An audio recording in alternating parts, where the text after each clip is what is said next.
में इसने नफरत की बीज बोई है। मैं कहने की कोशिश करता हूँ, अंत के महानतम भूमि से कहने की कोशिश करता हूँ कि हे महान नगरिया के निवासियों, पी को वोट मत देना। 5 किलो अनाज पर, 5 किलो अनाज पर और 10 किलो 5 किलो और सब्सिडियरी स्टेट कंट्रीब्यूशन 10 किलो भीख देता है। भीख दिया लगता है कि इसका अनाज इसके बापता है कि हमने वंदे भारत दिया है। इस वंदे भारत में यहाँ खड़े लोगों का, मैं जो 2-2 स्कॉलरशिप ले चुका हूँ, दिल्ली विश्वविद्यालय का स्कॉलरशिप रहा हूँ, मेरी हिम्मत नहीं है और मेरे बच्चे की भी हिम्मत नहीं है आने वाले 100 साल तक ट्रेन रखने का। रेपिस्टों का यही बीएचयू है। 1 नवंबर को बेटी के साथ, एम्स की बेटी के साथ बलात्कार हुआ, लोगों ने किया। मित्रों, आज बनारस की पावन धरती, जो जहां से, जिस धरती से, जिस सारनाथ से बुद्ध ने सत्य, अहिंसा और शांति का पहला संदेश दुनिया को दिया था, यह वही बनारस की नगरिया है जहां राजा हरिश्चंद्र ने सत्य के लिए अपने को बेच दिया था। यह कबीर की, यह तुलसी की, यह रैदास की, और ये ऐतिहासिक क्षण है जब मैं आपको आवाज दे रहा हूं इस रैदास पार्क और रैदास घाट से, उस महान संत के घाट से आवाज दे रहा हूं, और उस पुरुष के घाट से आवाज दे रहा हूं जिसके बराबर एकता की मिसाल दुनिया के इतिहास में कहीं नहीं है। और यह बनारस प्रेमचंद और बिस्मिल्लाह खां की नगरी है, और यह बनारस सत्यम शिवम सुंदरम शिव काशी की नगरी है। और इस बनारस में नरेंद्र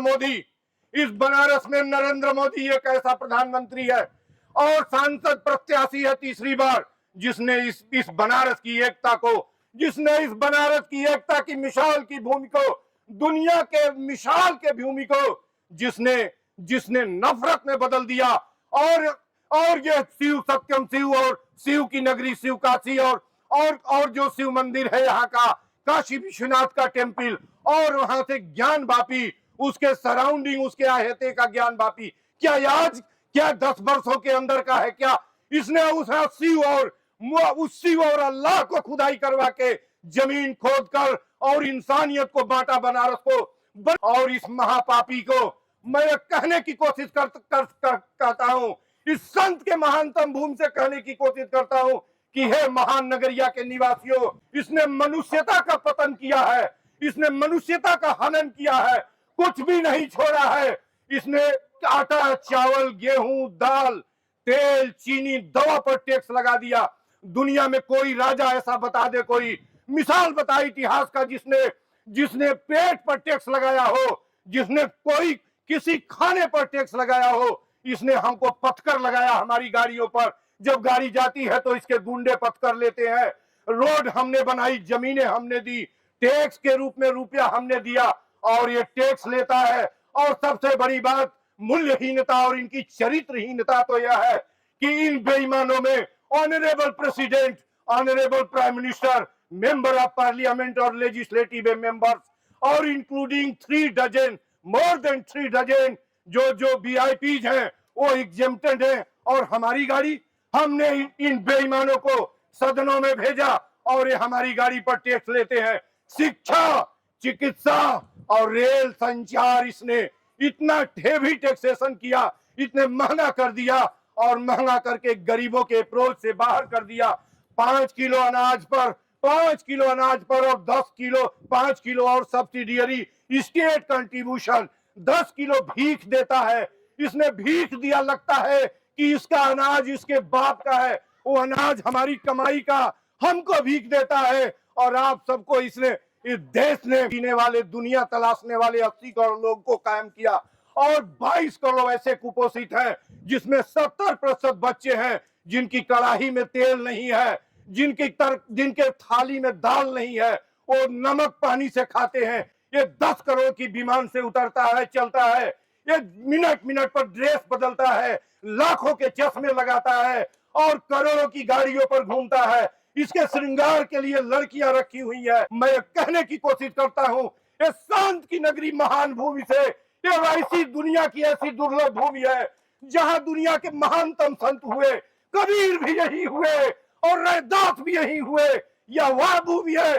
बुद्ध की नहीं पता आप लोगों को कि बुद्ध ने सारनाथ से सत्य और अहिंसा का पहला संदेश दुनिया को यहीं से दिया था।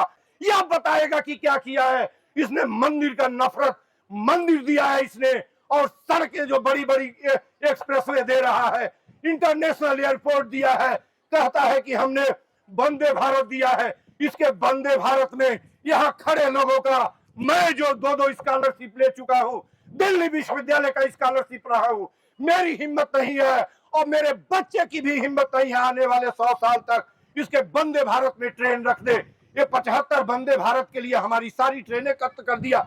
लगता ही नहीं कि ये हिंदुस्तान का पैदा हुआ है, लगता ही नहीं कि किसी गरीब के घर में पैदा हुआ है, लगता ही नहीं कि अनाज खाने वाले माँ बाप का बेटा है। मैं इसकी हुकूमत को किसी तरीके से नहीं चाहता कि बनारस की जनता, मैं आप लोगों से निवेदन करता हूँ, इसने लॉकडाउन लगाया था, न जाने कितने अनगिनत लोग, करोड़ों लोग मारे गए, इसको दर्द नहीं हुआ था। इसने रुपया बंद किया तब भी दर्द नहीं हुआ। इसने क्या छोड़ा है? यह नित्य नया झूठ बोलता है, अब नए नए झूठ बोलता है। अब कहता है हम 5 ट्रिलियन इकोनॉमी बनाएंगे। ये 5 ट्रिलियन नहीं 50 ट्रिलियन बना दे। हमारे हिस्से में 5 किलो अनाज है मित्रों, हमारे हिस्से में कुछ नहीं है। अडानी अंबानी जब्त कर लेंगे रुपया, हल्ला करते हम रह जाएंगे। आज आपके हाथ में एक अधिकार मिला है कि एक बार इसको वोट न दो, यहाँ से भगाओ, इसको सदन में न जाने दो। ये सदन लुटेरों का, रेपिस्टों का यही बीएचयू है। 1 नवंबर को बेटी के साथ, एम्स की बेटी के साथ बलात्कार हुआ था, इसके लोगों ने, इसके खानदान के लोगों ने किया था। यह गांधी के हत्यारे हैं, इनको माफ मत करना। इस बनारस के अंदर, इस बनारस में कबीर और अल्लाह दोनों एक साथ रहते हैं, अलग अलग रह भी नहीं सकते। इसलिए नरेंद्र मोदी को यहाँ से विदा करना। मैं यही कहने यहाँ से आया हूँ गोरखपुर से चलकर, और बनारस की धूम पर मैं तब तक रहूंगा जब तक इसकी विदाई नहीं हो जाती। जय हिंद, जय भारत, जय भगत, जय गांधी, जय अंबेडकर। नमस्कार। यह गांधी हैं, भगत सिंह हैं, अंबेडकर हैं, चंद्रशेखर आजाद हैं।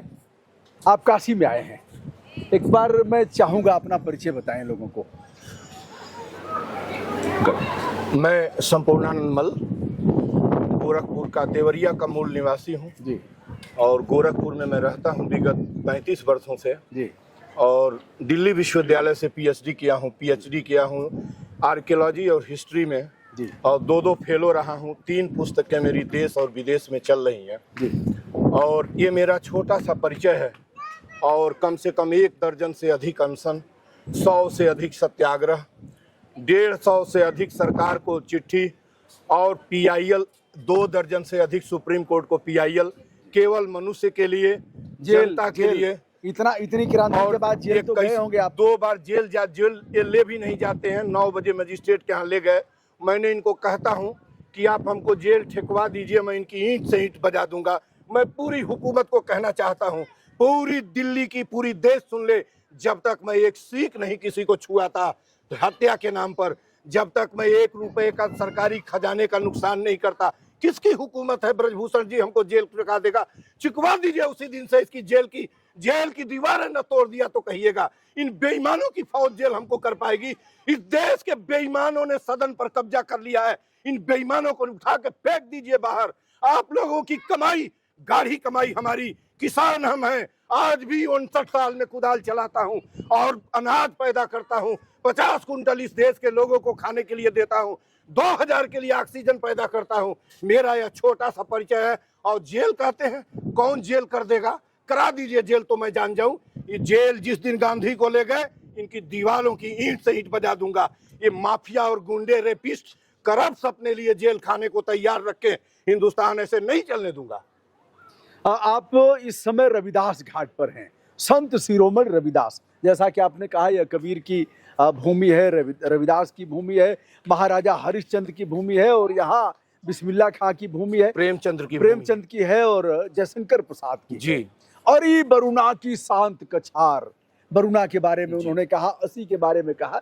आपके पीछे 80 नदी है जी, आपने देखा है, अवलोकन किया है? जी मैंने अवलोकन किया। मुझे तो मालूम नहीं कि यही 80, हम तो आके देखा कि 3:30-4 बजे मुतरा, बदबू, अकूत बदबू और काला पानी। तो मैंने इन लोगों से कहा कि ये नाले का पानी है, शहर का नाला होगा। मुझे किसी ने बताया नहीं और आपने बताया कि यही 80 और यही वरुणा और ये गंगा का संगम है। मैं स्तब्ध हूँ कि ये इतना झूठ बोलने वाला आदमी है। ये गंगा को भी नहीं छोड़ने की कोशिश कर रहा है। इसने दुनिया में नगाड़े बजा दिया है कि गंगा को पवित्र कर दिया। ये कैसा पानी गंगा में बहता हुआ आग के सामने जा रहा है। तुम नहीं सुधार कर सकते हो, तुम झूठ तो मत बोलो।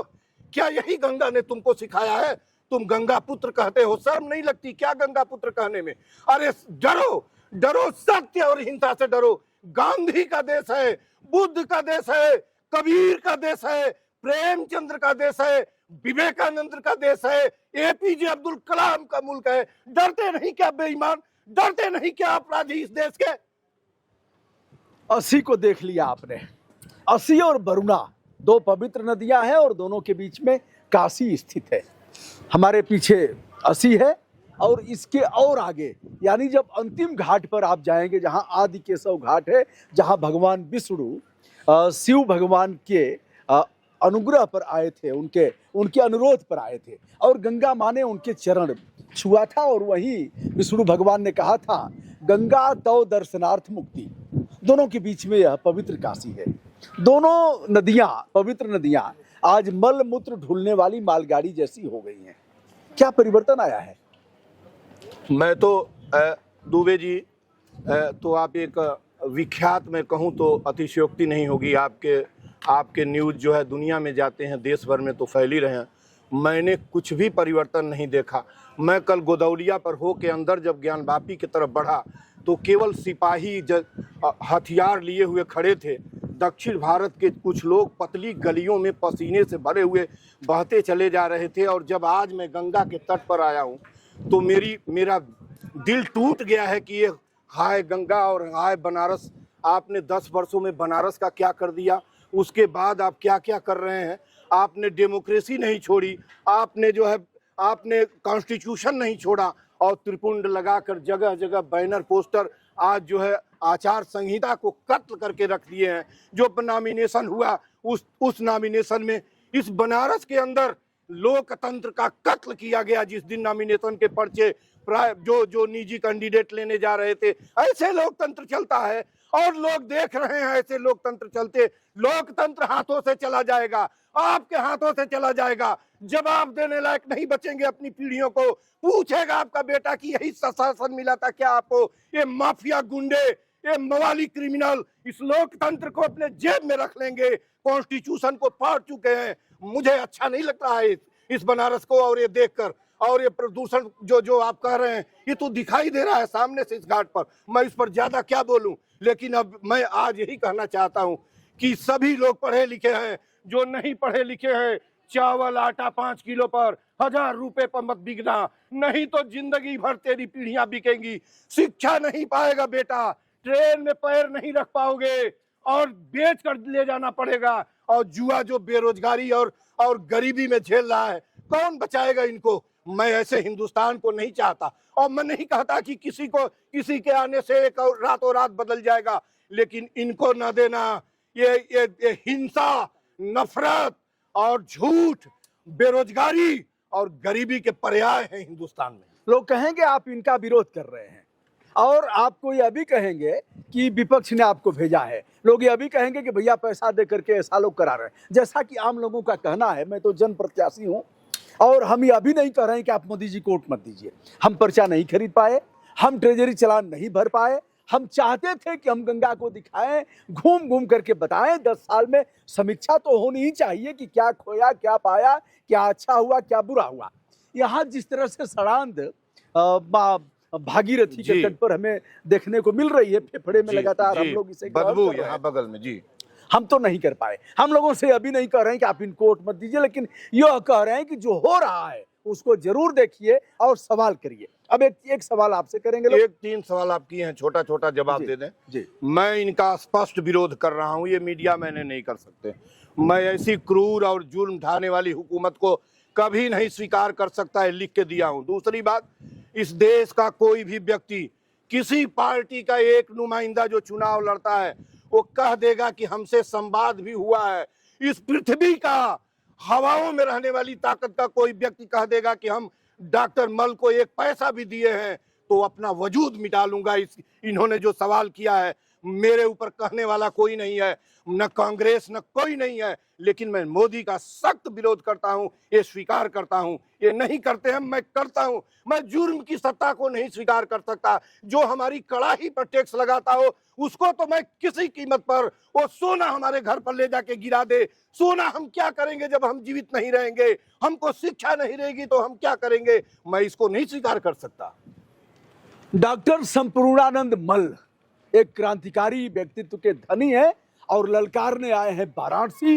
कहने आए हैं कि ऐसा ऐसा हुआ है छात्रों के साथ, किसानों के साथ, नौजवानों के साथ। और टैक्स की बात किया है। एक रावण टैक्स लेता था, खून का टैक्स, देखिए खून का टैक्स लेता था और यह भी टैक्स लेते हैं। अंतर क्या है? कोई अंतर नहीं है। वो एक कोई खंडित कर दे वो मर जाना ठीक है, कोई गला काट ले, लेकिन रोज भीख का, रोज पेट में को ना रहे, बच्चे रोटी और पानी खाएं, बिलबिलाते रहें, कृषकाय हो जाएं और एकदम कुपोषित हो जाएं और हमारी कड़ाही में कुछ न रहे।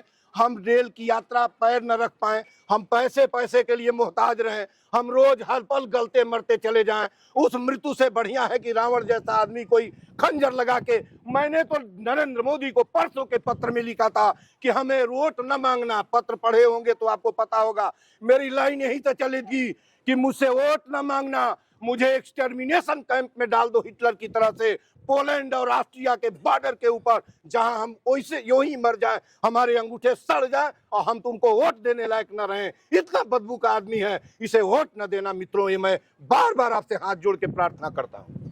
गोरखपुर की माटी से चलकर वाराणसी की धरती पर आए हैं डॉक्टर संपूर्णानंद मल्ल और इन्होंने आह्वान किया, आप विचार करें। लोकतंत्र में जनता मालिक है और जनता को विचार करना चाहिए। बिल्कुल कि क्या खोया, क्या पाया, क्या अच्छा हुआ, क्या बुरा हुआ और किसे करना चाहिए। दोस्तों, मैं तो गंगा के लिए लड़ रहा हूं, 30 वर्षों से लगातार गंगा के लिए संघर्ष कर रहा हूं, गंगा माँ के लिए। गोमुख से लेकर के, गंगोत्री से लेकर के और पश्चिम बंगाल तक, जहां गंगा हुगली नदी के रूप में यह पारिस्थितिकी तंत्र है। गंगा जिस दिन नहीं रहेगी उस दिन हमारा जीवन भी नहीं रहेगा। गंगा की सहायक नदियों को बाहर डाला, नमामि गंगे विभाग बनाया। राजीव गांधी के समय से यह चल रहा है गंगा के लिए बचाने के लिए और बहुत पैसे खर्च हुए, देश का कल्याण हो जाता, लेकिन गंगा वैसी ही रह रही है। आपके लिए ढेर सारी शुभकामनाएं सभी को। और मैं बगैर किसी कटिंग के पूरा वीडियो डालूंगा, लोग देखेंगे। जिसको गाली देना होगा गाली देगा, जिसको वेलकम करना होगा वेलकम करेगा। और हमारी फंडामेंटल ड्यूटी है कि हम सत्य बात कहें। धन्यवाद। सादर आभार, नमस्कार।